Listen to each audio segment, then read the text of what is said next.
Everybody, Indre here with a very exciting EcoChat update. At least I think it's exciting. We are going to be introducing EcoChat guests. So now, whenever you have pressing questions about living more sustainably or traveling more sustainably, instead of me running to my closest web browser to try and teach myself the answer and share it back with you, we will be bringing in people who are working in these fields who can speak to you directly about what is happening at the cutting edge of sustainability and climate science. I am so excited to welcome our first guest, who is Stephanie Shepherd. She is a climate advocate. She is the co-founder of Future Earth, which is a fantastic climate education platform. I never miss an Instagram post from them.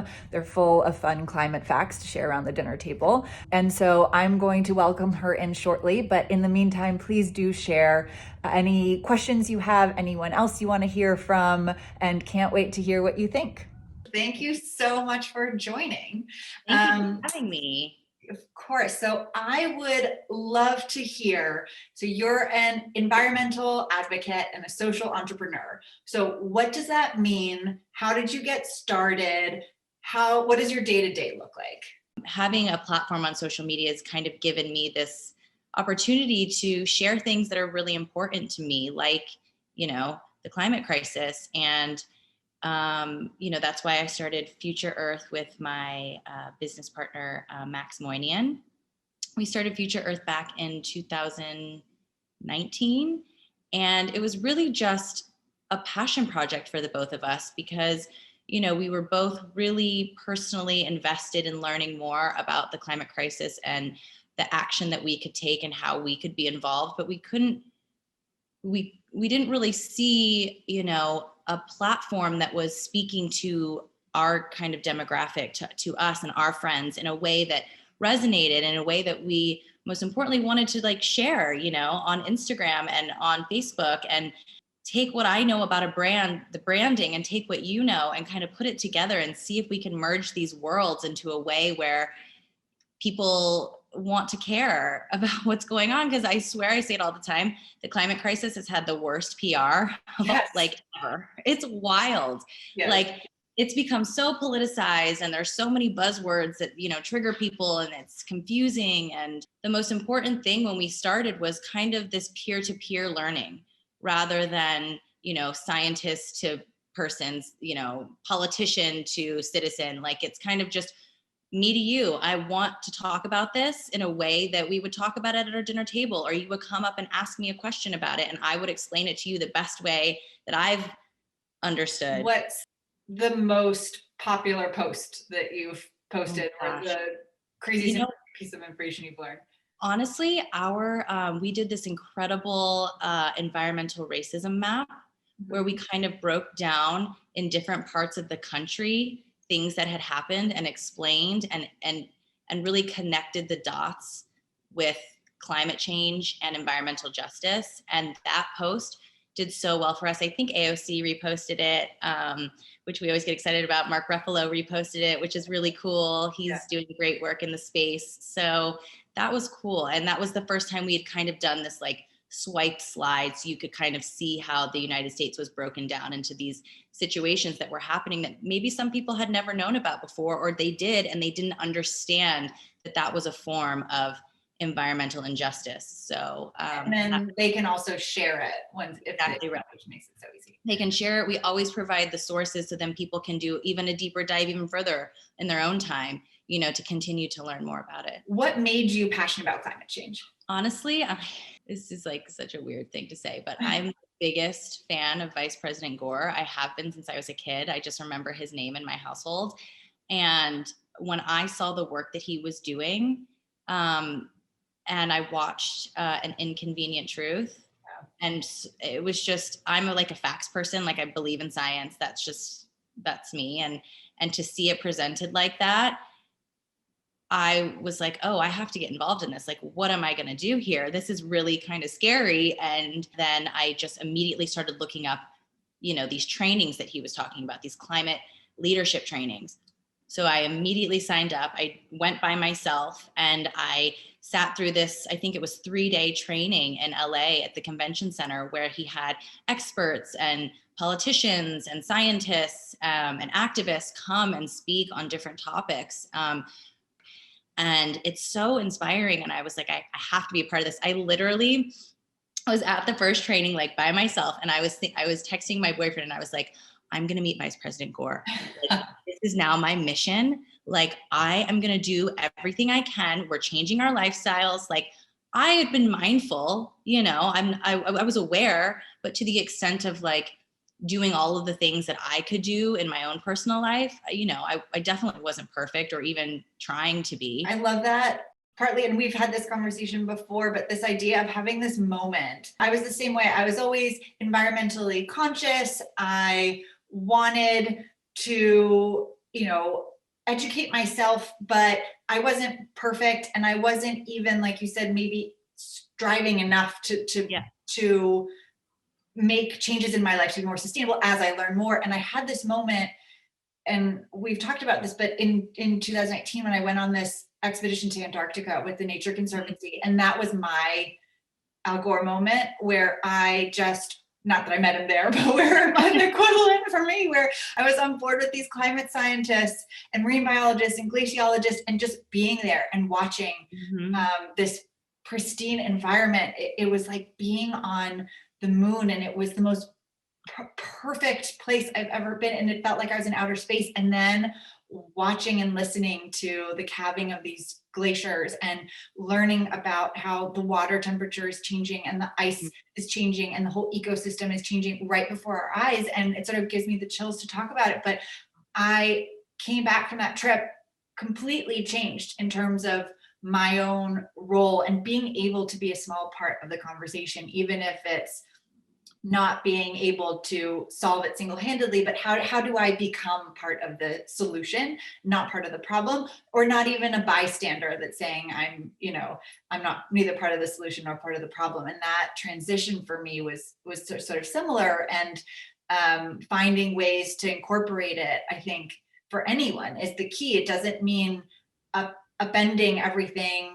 It really can be about incorporating it. What do you wish you knew about environmental activism when you were first getting started that you know now?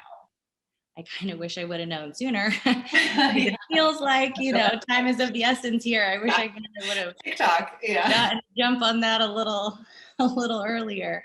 Honestly, the first thing that comes to mind really is like, I wish I would have made that connection with environmental justice to this movement. I think in the way that the story was interpreted by me was like the beginning of this movement was like conservation of land and animal and like resource, sometimes at the expense of indigenous communities or people. And I wish that it wouldn't have taken so long for this like intersectional environmentalism to have gotten the attention that it very much so deserves. I went to another climate leadership training in Atlanta, and Reverend William Barber spoke on what environmental racism looks like and what it means and what's happening. And that really changed things for me and the outlook that I had on why I was fighting this fight and wanting to be a part of this outside of just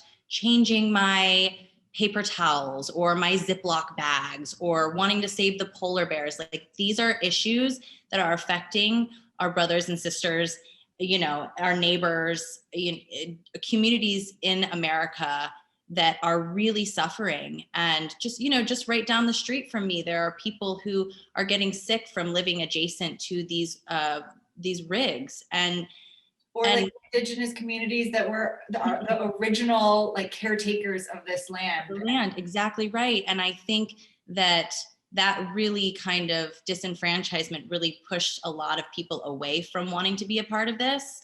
And now I'm seeing that being rectified. And I think that is so important and overdue. Obviously it's important for all of us to do our individual part in our homes, within our families, within our communities. That's so important. We should be doing that. But at the same time, I think it's really unfair to paint a picture that it's our fault.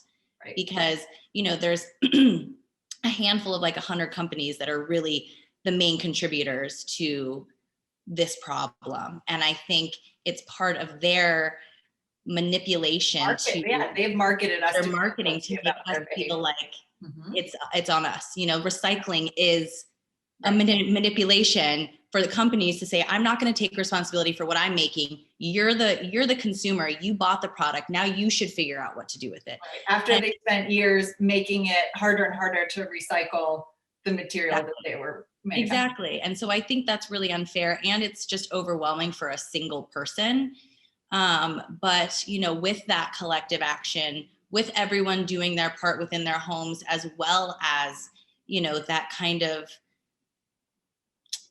it's a political action at this point to really, say we need policy change. We need to hold these companies accountable. And I think we're seeing it, I think this is such a consumer-based nation. And I think that our vote and our voice is our dollar at this point in a lot of ways. And I see that.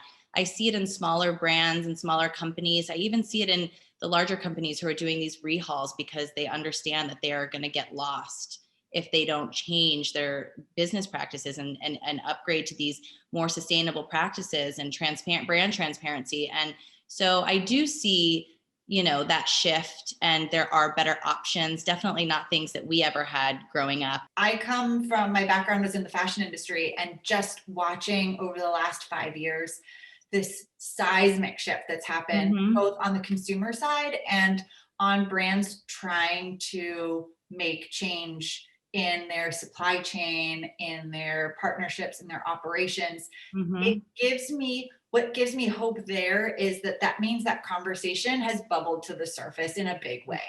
What advice would you give to a young professional who wants to be a climate advocate or climate activist, but wants to keep their day job, but wants to be part of the solution?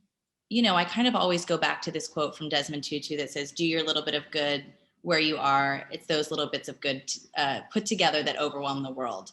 So, rather than being able right now to go somewhere or plant trees or do whatever it is that, you want to physically volunteer your time, I think, going back to education, doing the little things that you can do within your home, advocating to the people around you who you talk to, sharing your information. I love to buy books and sustainable gifts to kind of introduce my friends and family to this kind of topic and make it more of a conversation and less of a shaming or something. Think global, act local right now, that's kind of where we're at. And I think that's a good reference to the way that those little bits of good will overwhelm. I think that segues perfectly into my 3 sort of toolkit questions, kind of more rapid fire questions. So I love a rapid fire. Do I have to answer How about slow roll 3 questions? Okay, yeah, low rapid. So what's one resource that people listening can go to educate themselves on this topic? Future Earth. I thought you might say that. Future Earth on Instagram. What's an organization to support with time or money that is doing effective work in this space? Honestly, I really would say, supporting the Climate Reality Project and being able to help continue their work to educate so many people, because obviously the more people that have this knowledge and this training can go out into their communities and continue the activism, continue to advocate.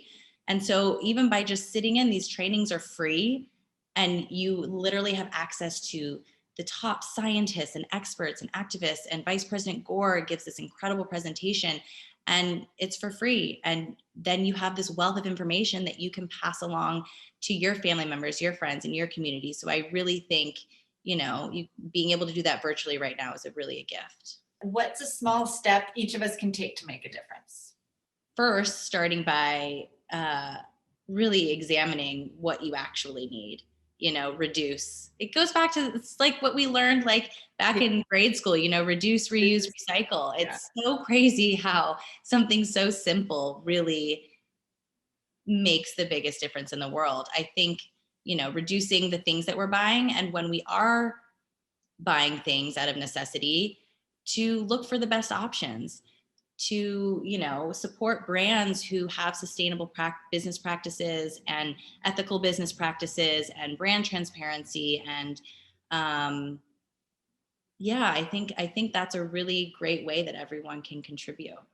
I completely agree with that. The one thing I sort of charged myself with in doing that is making myself take an extra minute to read, like before I check out or go to the fastest, whether it's Amazon or something, just see if there's a better solution. Take 1 minute to research and look is there a more sustainable option? Is there a more local option? Yeah. And that doesn't take up a lot of time, but it's sort of what you're saying in terms of being more conscious about our consumerism. Exactly. Yeah. Okay, great. Well, those are all my questions. That was great and so Oh, inspiring. Thank you for having me. I love what you're doing.